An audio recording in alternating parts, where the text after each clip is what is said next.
After we finish our discussion about chapters 4, 5, and 6, now we're returning back to chapter 2 and talk about a very important economic model called Production Possibility Frontier, or PPF for short.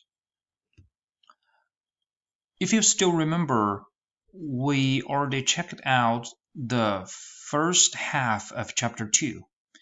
I think that went all the way back to the beginning of the semester.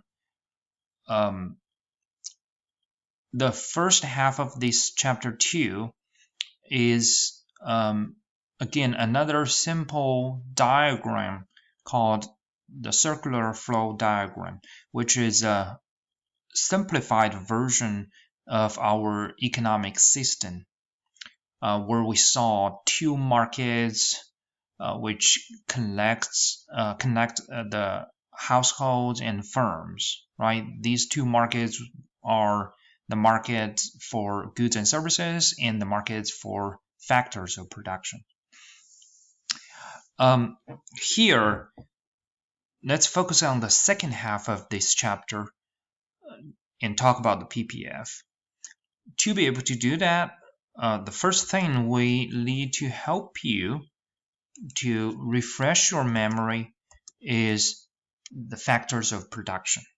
Again, in the circular flow diagram, you should already learned these 4 factors of production. You probably don't remember it at this moment, but that's okay. Let's start with a real-world example. Suppose you were running a restaurant, okay? Something like this, or what's shown in this picture here. Now, think about what kind of resources you need to be able to run this restaurant. Okay?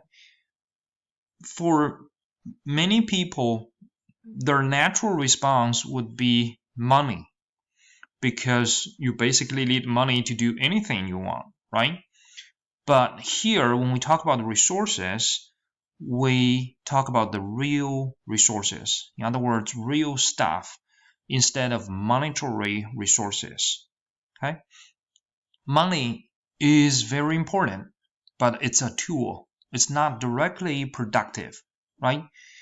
The green pieces of paper cannot help us, directly to cook a very delicious meal, right? We need money to buy other stuff. So here the question is, what could be the other stuff, the resources we need?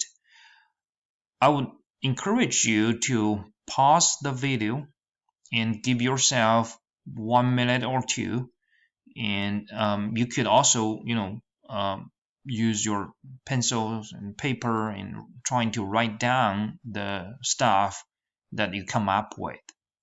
Okay? Now you can pause the video. All right, so I'm not sure what kind of the resources you come up with, but from what this picture shows, we definitely know that we need all kinds of kitchen appliances, right? We need a stove, probably multiple ones, microwave, fridge, all of these stainless appliances. We also see 3 chefs working in the kitchen here, right? Other than the chefs, you need waiters, waitress, right? You need cashier. So these people working in the restaurant, that's another type of resource we need. We also need a piece of land, right? So that we can place these kitchen appliances. We can set the tables and chairs, right? So these are the real resources, all right? Now, with that list of resources in front of us, we can think about the factors of production, okay? In circular flow diagram, we already learned 4 types of factors of productions. They are capital, labor, land, and technology. Okay. In reality, we could have more than 4. So this is not the thorough list of factors of production.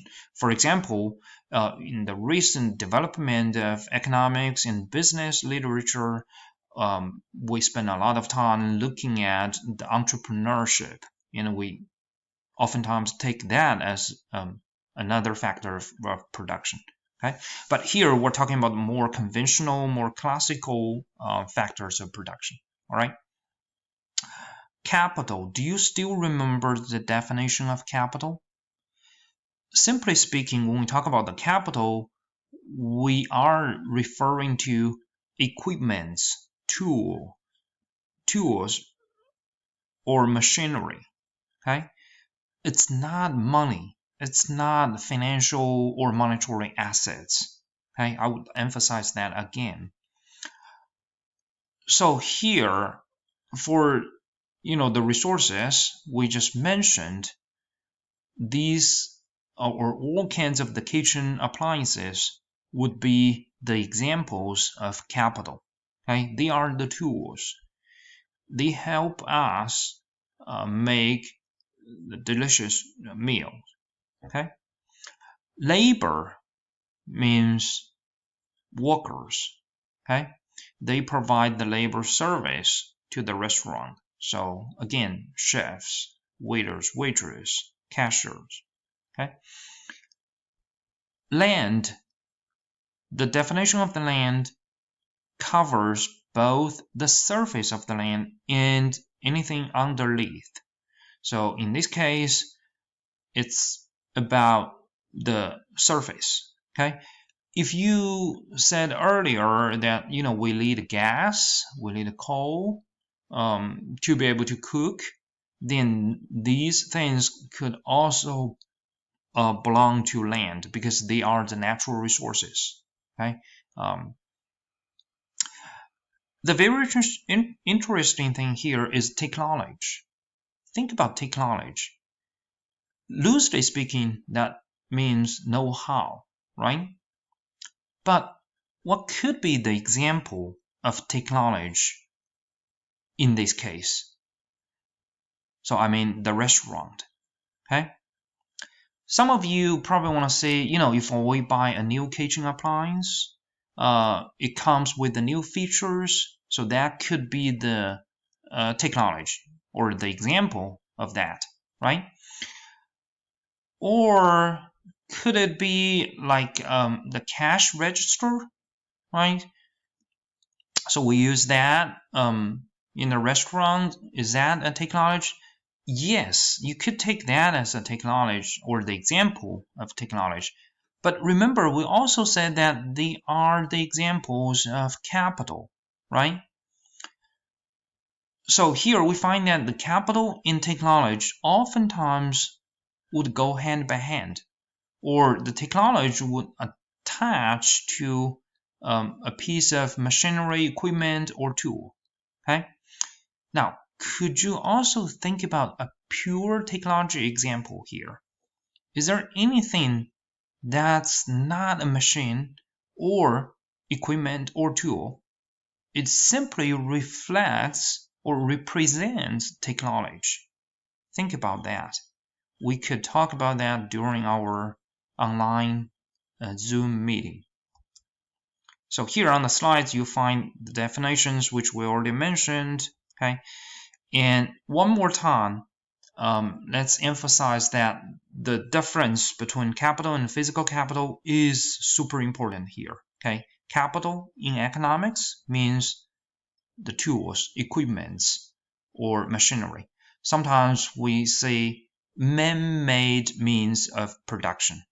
In other words, these are made by other factories, other workers, but they used in our production to be able to produce food. Okay, but the financial capital means money, stocks, bonds, and other things. Okay, they are not what we are talking about in this chapter or even in this